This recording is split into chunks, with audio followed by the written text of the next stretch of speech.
આજના તમામ સમાચારો જોવા છે અને સૌથી પહેલા વાત કરવી છે ફરી એકવાર પડેલા દરોડાની। રાજ્યમાં આ વખતે કોપરના વ્યવસાયીઓ પર દરોડા પડ્યા છે। કોપર કંપનીઓ પર એસજીએસટીના દરોડા છે। 186 કરોડથી વધારેનું જીએસટી કૌભાંડ સામે આવ્યું। સુરત, રાજકોટ, ભરૂચ અને વાપીમાં દરોડા પડ્યા છે। ભાવનગર અને જૂનાગઢમાં પણ દરોડાની કાર્યવાહી ચાલી રહી છે। બોગસ ખરીદી કરીને સરકારને 34 કરોડનો ચૂનો ચોપડ્યો છે। 34 કરોડથી વધુની ખોટી વેરા શાખા મેળવી હતી અને રાજકોટના પ્રજ્ઞેશ કંતારિયાની ધરપકડ થઈ। ફોર્ચ્યુન કોપર ઇન્ડસ્ટ્રીઝ પર ચાલી રહ્યું હતું આ સર્ચ અને ઇન્ફિનિટી, બેઝિમ સહિતની 14 કંપનીઓ પર સર્ચ ઓપરેશન થયું, જેમાં છેલ્લા 15 દિવસથી ચાલી રહી હતી આ કાર્યવાહી અને સર્ચના અંતે કરચોરી સામે આવતા કાર્યવાહી થઈ રહી છે। અત્યારે રાજ્યના અલગ અલગ સ્થળો પર દરોડા ચાલી રહ્યા છે।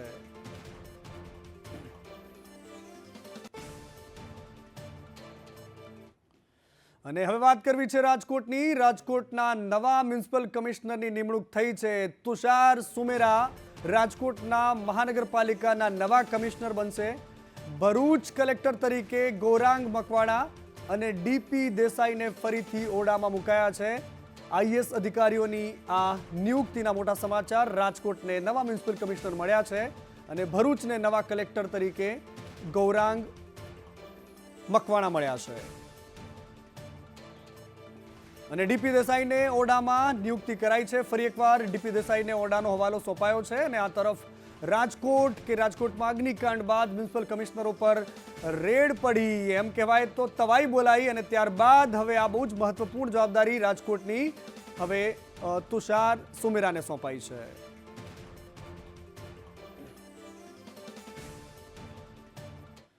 અને બીજી બાજુ ગૌણ સેવા પસંદગી મંડળના નવા અધ્યક્ષની પણ નિમણૂક થઈ છે। આઈએએસ તુષાર ધોળકિયા નવા અધ્યક્ષ બન્યા છે। તુષાર ધોળકિયા પુરવઠા વિભાગમાં કાર્યરત હતા। આઈએએસ તુષાર ધોળકિયાને હવે ગૌણ સેવા પસંદગી મંડળના નવા અધ્યક્ષ બનાવવામાં આવ્યા છે। પુરવઠા વિભાગમાં હતા અને તેઓ હવે ગૌણ સેવાની જવાબદારી સંભાળશે।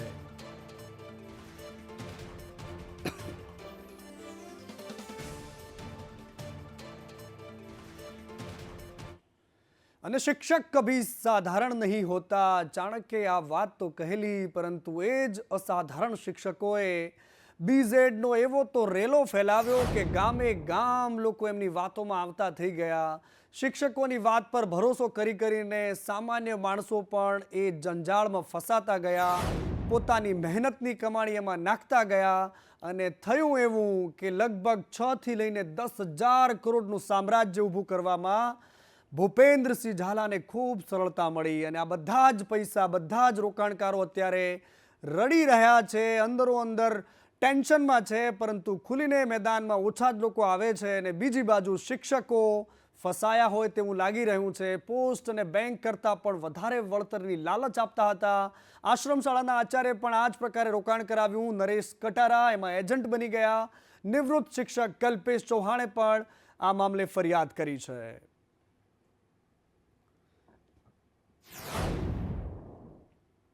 અને બીજી બાજુ બીઝેડ કૌભાંડને લઈને સીઆઈડી આજે બહુ જ મહત્વપૂર્ણ વાત કરી। સીઆઈડી ક્રાઇમના વડા રાજકુમાર પાંડ્યાને કહ્યું કે કેટલાક ક્રિકેટરો છે કે જેમણે આમાં રોકાણ કર્યું છે। બિટકોઇનમાં પણ ભૂપેન્દ્ર ઝાલાએ રોકાણ કર્યું હતું, એની સાથે સાથે પોન્જી સ્કીમમાં પણ શિક્ષકોનું રોકાણ વધારે છે।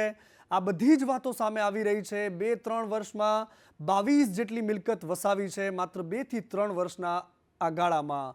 અને આ ભૂપેન્દ્ર અત્યારે ક્યાં છે એ વાત અત્યારે સીઆઈડી કહી નથી રહી, કારણ કે એની તપાસ પર અસર થાય, પરંતુ સૌથી મોટી 2 વાતો ઉડીને આંખે વળગી એ હતી ક્રિકેટરોનું રોકાણ અને એમનું નામ સામે ન આવવું, અને બીજી વાત એ હતી કે અત્યાર સુધીમાં થયેલી આ તમામ કાર્યવાહીની વાતો વચ્ચે એ જે નામ છે ક્રિકેટરોના નામ એ કેમ ન બોલવામાં આવ્યા। પરંતુ બીજો એના કરતાં મોટો પ્રશ્ન એ હતો કે પત્રકારોએ પૂછ્યું, સાહેબ એ કહો કે જે મંત્રી અને ધારાસભ્ય એમની પેરવી કરતા હતા, એમના કાર્યક્રમોમાં હાજર રહેતા હતા, શું એમની કોઈ તપાસ થશે, એમની કોઈ પૂછપરછ થશે? તેનો જવાબ બહુ ચોંકાવનારો હતો। પાંડ્યન સાહેબ કહી રહ્યા હતા કે કોઈ પાર્ટીના કાર્યકર્તા આ પ્રકારની હરકત કરે તો એના ભોગ બનનારા પણ એ જ પાર્ટીના કાર્યકર્તાઓ છે। તો આનો આ જવાબ થોડો ગળે ઉતરે એવો નથી લાગ્યો। આ પોન્જી સ્કીમ ઉપરાંત તેઓ જે સ્કૂલ ચલાવે છે, ગ્રોમોર સ્કૂલ, એમાં પણ કુછ ઇરેગ્યુલારિટીઝ ફિનાન્શિયલ ઇરેગ્યુલારિટીઝ થયેલ છે એ બાબતે પણ તપાસ થઈ રહેલ છે અને આ ઇન્વેસ્ટરમાં કુછ ક્રિકેટર્સ બાબતે પણ ધ્યાન ઉપર આવેલ છે એ દિશામાં પણ તપાસ થશે અને આ ઉપરાંત આ જે પ્રોપર્ટી છે અગાઉ જે મેં કીધું 22 પ્રોપર્ટી જેમાં ગાંધીનગરમાં 3, સાબરકાંઠામાં 12, આરવલીમાં 5 અને અમદાવાદમાં 2 અને એમ વિવિધ જિલ્લાઓમાં કુલ 22 જગ્યા પર પ્રોપર્ટી કરેલ છે છેલ્લા 2-3 સાલમાં. એ પણ ટૂંક સમયમાં કાયદેસરની કાર્યવાહી મુજબ अटैचमेंट करवानी कार्यवाही शुरू करवाना आवश्यक. एक अपील करना चाहता हूँ, ऐसे वचोटिया एजेंट के बाद में मत आए. जो भी भोग बनना तात्कालिक कंप्लेंट देंगे तो आपका पैसा जल्दी मिल जाएगा, क्योंकि गुजरात में GPID एक्ट છે એ એક્ટમાં જે પણ જો વિક્ટિમ છે એને પૈસા પરત મળવા માટે બધા સુવિધા છે અને આ જો મેઇન અક્યુઝ છે એને લગભગ 22 પ્રોપર્ટીઝ આઈડેન્ટિફાઈ થઈ ચૂકેલ છે. એ પ્રોપર્ટીઝ એટેચ કરવામાં આવશે અને ત્યારબાદ એ પ્રોપર્ટીથી તમામ ઇન્વેસ્ટરને પૈસા પરત આપવાની કાર્યવાહી પણ કરવામાં આવશે. અને સંદેશ ન્યૂઝ પણ એ જ વાત પંડ્યન સાહેબની વાતમાં પુરાવો આપે છે કે તમે ખુલીને મેદાનમાં આવો, ફરિયાદ કરો, ડરવાની જરૂર નથી, તમારા પૈસા ક્યાંય નહીં જાય. જો આ વાત તમે ડરતા હો કે મારા પૈસા ઉડી જશે તો તમે ફરિયાદ કરો તો વહેલી તકે તમને એમાં ફાયદો થઈ શકે એમ છે. અને એક પછી એક રોકાણકારો પણ સામે આવી રહ્યા છે. આજે એક દિવ્યાંગ રિટાયર્ડ શિક્ષક છે કે જેમણે ખુલીને આ પોતાની વાત કરી. દેમતી આશ્રમ શાળાના શિક્ષકે રોકાણ કર્યું હતું. 2 મહિનાથી દર મહિને 2 લાખનું રોકાણ કર્યું અને દામણવામાં ફરજ બજાવી રહ્યા હતા રિટાયર્ડ શિક્ષક, જેમણે COD ક્રાઇમ સહિતના જિલ્લા વડાને ફરિયાદ કરી હતી. આ તમામ ફરિયાદો બાદ આજે ફરી એકવાર તેમણે પોતાની વાત રાખી છે. આપે જે બીઝેડ ગ્રુપમાં કોના દ્વારા રોકાણ કર્યું હતું અને કેટલું રોકાણ કર્યું હતું? મેં સાહેબ દેમતી આશ્રમ શાળામાં નોકરી કરતા કટારા નરેશભાઈ રામાભાઈ છે, આશ્રમ શાળામાં આચાર્ય છે સાહેબ. એ શિક્ષક હોવાને નાતે અમારું ઓળખાણ થયેલી ને એ એજન્ટ હોય એમની પાસે મેં 2 લાખ રૂપિયાનું રોકાણ કરેલું છે.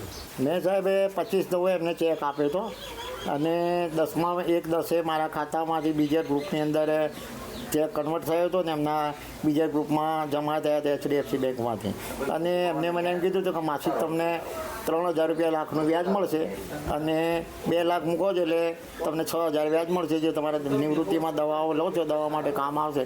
એમ કરી સાહેબ અમને એમની જોડે રોકાણ કરાવ્યું. ના સાહેબ મૂડી તો મળી નથી, પણ આ કંઈ કે બધી તપાસ ચાલે છે CID ક્રાઇમ શાખાની ને કંઈક એજન્ટો કંઈ જવાબ બરોબર આપતા નથી સાહેબ. ને મારી મૂડી ક્યાં છે અને કઈ જગ્યા છે કોઈ છે નહીં સાહેબ. હવે કોઈ અતોપતો છે નહીં અમારી મૂડી અંદર. હું સાહેબ શિક્ષક હોવાને કારણે ખેડબ્રહ્મમાંથી હળાદ અપડાઉન કરતો અને લાંબડિયા અપડાઉન કરતા એટલે બસમાં મારું ઓળખાણ થયેલી સાહેબ. એ રીતે એમને એમ કીધું કે હું આ બીજા ગ્રુપની અંદર કામ કરું છું ને આમાં સારું એવું વળતર મળે છે. આમાં નિવૃત્ત કર્મચારી છે, વિધવા બહેનો છે, જે પોતાના બેંક અને પોસ્ટમાં ઓછું વ્યાજ મળે છે, તો આમાં બેનિફિટ સારું છે અને તમે એમાં રોકાણ કરો. એ રીતે કરીને સાહેબ અમારું ઓળખાણ થયેલી ને નિવૃત્તિ મળ્યા પછી અમારા ઘરે આવેલા. એ રીતે સાહેબ સંપર્ક થઈને મેં અમારું રોકાણ કરી દીધું. કોઈને નથી છોડ્યા, વિધવા બહેનો હોય કે પછી દિવ્યાંગ લોકો, કોઈના પર કોઈ જ દયા નથી આવી. અને હવે આ મામલે રાજનીતિ પણ થઈ રહી છે. જ્ઞાનીબેન ઠાકોર કહી રહ્યા છે કે નેતાઓના આશીર્વાદ હોય તો પછી આવા કૌભાંડીઓ મોટા થવાના જ છે, એમાં કોઈ જ બેમત નથી. અને બીજી બાજુ ભારતીય જનતા પાર્ટીના નેતાઓ પણ આ પ્રકારે જવાબ આપી રહ્યા છે કે કોઈ કૌભાંડ કરે તો એનો મતલબ એ નથી કે આખી પાર્ટી એની સાથે છે. ગોટાળા કરવામાં ભારતીય જનતા પાર્ટીના લોકો હોય, એમની ગવર્મેન્ટ હોય તો ગ્રીનિસ બુકમાં નામ લખાવવાનું થાય તો કોઈ ભારતીય જનતા પાર્ટી સાથે સંકળાયેલા લોકો અને એમની આજુબાજુ જે આ પૈકીના ગોટાળા કરવાવાળા લોકોનું નામ આવતું હોય છે. વિચાર કરવા પાછળ કે લોકો સાથે છેતરપિંડી કરવાવાળા લોકો સાથે જે સરકારે, વિભાગે, પોલીસ ડિપાર્ટમેન્ટે કડકાઈથી કામ લેવું જોઈએ અને ન્યાય આપવો પડે આવા ગરીબોને. એ ક્યારે એક પણ કિસ્સાની અંદર, એક પણ ઘટનાની અંદર આપ્યો નથી. અને એના હિસાબે આવા ફ્રોડ કરવાવાળાની જે સંખ્યા છે એ વધતી જાય છે. ક્યાંક એમને મનોબળ એમનું વધતું જાય છે અને ક્યાંક ને ક્યાંક એવો અહેસાસ થાય છે કે અમારા પહેલાં જેણે ગોટાળા કર્યા હતા, જેણે ભ્રષ્ટાચાર કર્યો હતો એની પાછળ કોઈ કાર્યવાહી નથી થઈ તો અમારી પાછળ પણ કંઈ થવાની નથી. 12 લાખ કરોડનું જમીન પાણી હવાનું કૌભાંડ કરવાવાળી ભ્રષ્ટાચારી કોંગ્રેસે અમને ક્યાંય કહેવાની જરૂર નથી. અમે ભ્રષ્ટાચારીઓને પકડ્યા છે, અમારી સરકારમાં જ પકડ્યા છે. બીઝેડ ગ્રુપનું ભ્રષ્ટાચાર કોઈ કોંગ્રેસે નથી પકડ્યું. 2% અસામાજિક તત્વો જ્યારે આવું કામ કરતા હોય ત્યારે જો ગુજરાતની સરકાર, ગુજરાત પોલીસ એમને ના પકડતી હોય અને છાવરતી હોય તો ચોક્કસ પ્રતિપક્ષ તરીકે જ્ઞાનીબેન છે કે કોંગ્રેસ છે અમને પ્રશ્ન પૂછી શકે છે. અને બીજો રાજ્યનો એ ચકચારી કિસ્સો કે ખ્યાતિકાંડ, એમાં પણ ગુનો નોંધાયા બાદ ભૂગર્ભમાં ઉતરી ગયેલો ડૉક્ટર સંજય પટોડિયા હવે પોલીસના જાપ્તામાં આવી ગયો છે. ડૉક્ટર સંજય પટોડિયાએ કરેલી આગોતરા જામીન અરજી મંગળવારે રદ થઈ હતી.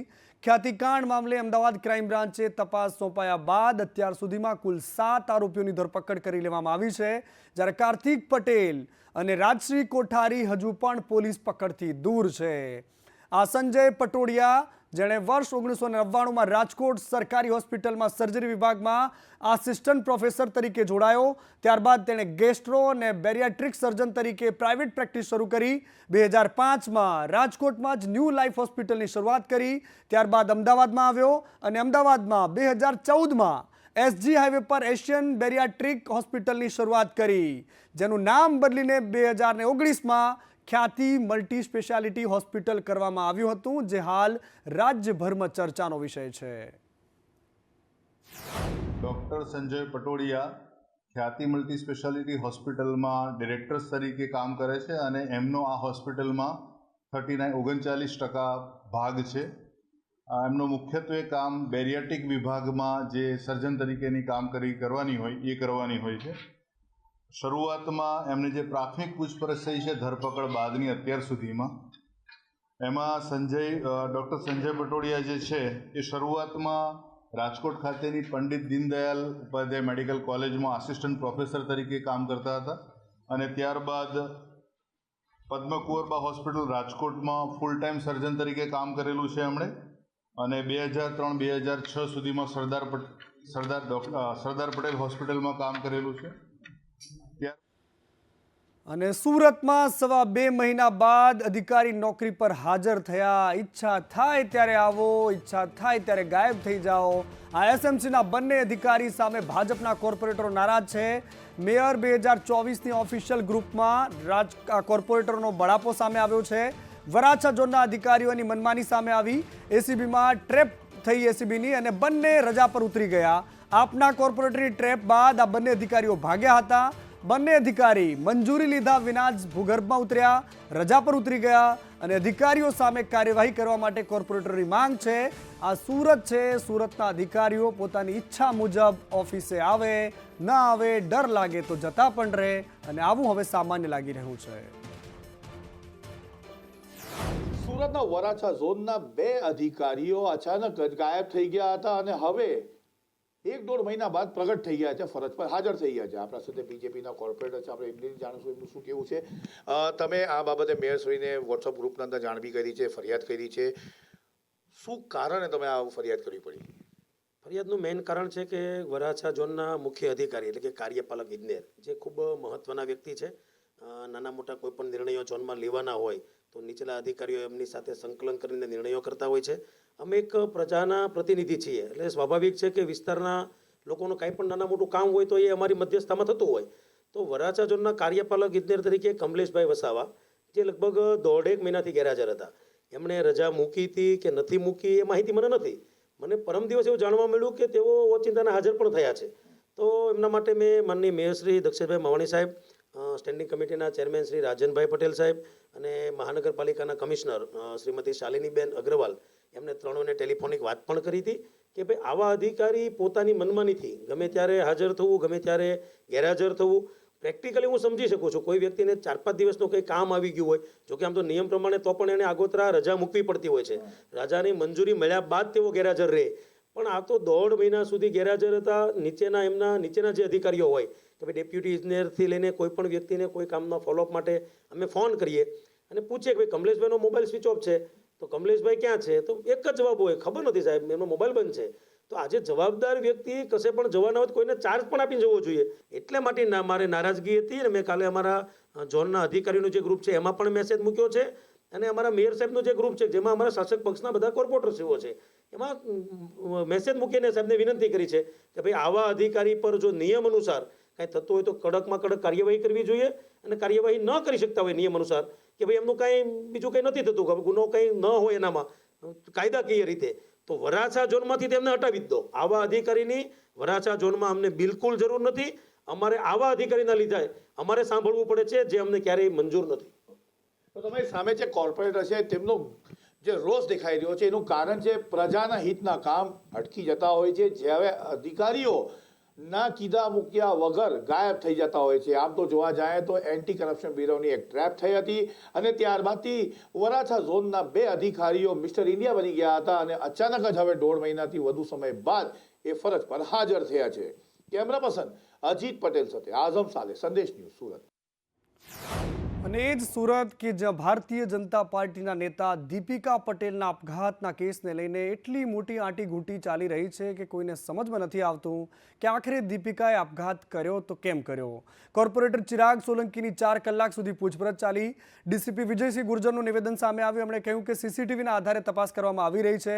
ચિરાગ અને દીપિકાના મોબાઈલના ડેટામાં કંઈ જ નથી મળ્યું. બંનેના મોબાઈલ FSLમાં મોકલ્યા છે. જે ડેટા ડિલીટ કર્યો હશે તે રિકવર થશે. જમીનમાં રોકાણ અંગે પણ પૂછપરછ ચાલી રહી છે. દીપિકાએ અગાઉ પણ કર્યો હતો આપઘાતનો પ્રયાસ. આ વાત નવી છે જે સામે આવી છે. દીપિકાએ ચિરાગને 10 થી 12 ફોન કર્યા હોવાની વાત પણ અત્યારે ખુલી છે. तो मीडिया में कल उसके हाथ में कुछ ग्लव्स जैसा चल रहा था, तो इसके रिगार्डिंग आज पूछताछ की गई थी और सीसीटीवी साथ में हमारे पास DVR में सीसीटीवी थे, तो सीसीटीवी देखे गए तो दूसरे एंगल से सीसीटीवी देखा तो उसमें ये ग्लव्स जैसा है, ये ऐसा कुछ भी नहीं दिखाई दिया. वो मे भी कैमरे का या मोमेंट का रिफ्लेक्शन हो सकता है, वो उस टाइम उस एंगल से जो आया वो.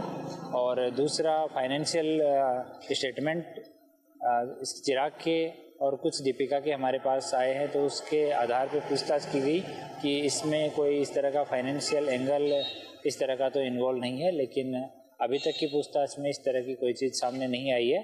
और टेक्निकल जो मोबाइल है उसका जो डाटा हमें लेना था वो हमने ले लिया, उसको FSL में भेज दिया गया है, दोनों के मोबाइल. तो अगर कोई डाटा डिलीट किया हुआ है तो वो FSL की रिपोर्ट आने तक वेट करना पड़ेगा. અને બીજી બાજુ રાજ્યમાં હાઈવે પર ટોલ ટેક્સને લઈને વિરોધના સૂર ઉઠ્યા છે. ઉત્તર ગુજરાત ટ્રક એસોસિએશને મોટી જાહેરાત કરી કે 21 ડિસેમ્બરથી ટોલ ટેક્સ ન ભરવીશું અને હવે અમે વિરોધ કરીશું. મહેસાણા અમદાવાદ હાઈવે પર 2002થી શરૂ કરાયો 22 વર્ષથી ટોલ ટેક્સ ઉઘરાવવામાં આવી રહ્યો છે. ટોલ ટેક્સ વારંવાર વધારો કરવામાં આવે છે. ટોલ બૂથ કંપનીઓ વારંવાર એક્સટેન્શન લેતી રહે છે અને ટોલ પર પૂરતી સુવિધાઓ નથી આપવામાં આવતી. 21 ડિસેમ્બરથી ટોલ ટેક્સ ભર્યા વિના ટ્રકો ચલાવવામાં આવશે. ટોલ ટેક્સ ભરવાનું કહેશે તો ચક્કાજામની ચીમકી પણ ઉચ્ચારવામાં આવી છે. અને નવસારીના બોરિયા ટોલનાકા પર પણ ટોલનાકાનો વિરોધ થયો. બોરિયા ટોલનાકા પર 65 થી 75% વધારો કરાયો છે. નાના વ્હીકલને ટોલ પર 65 થી લઈને 115 રૂપિયા કરાયા અને જ્યારે કોમર્શિયલ વ્હીકલનો ટોલ 110 થી વધારીને 190 રૂપિયા કરાયો છે. ટ્રક અને બસનો ટોલ 225 થી વધારીને 395 રૂપિયા કરાયો છે. આ 3 એક્સેલ વ્હીકલનો ટોલ 360 થી લઈને 430 જેટલો કરાયો છે. આ અચાનક થયેલો વધારો લોકોને અત્યારે કનડી રહ્યો છે.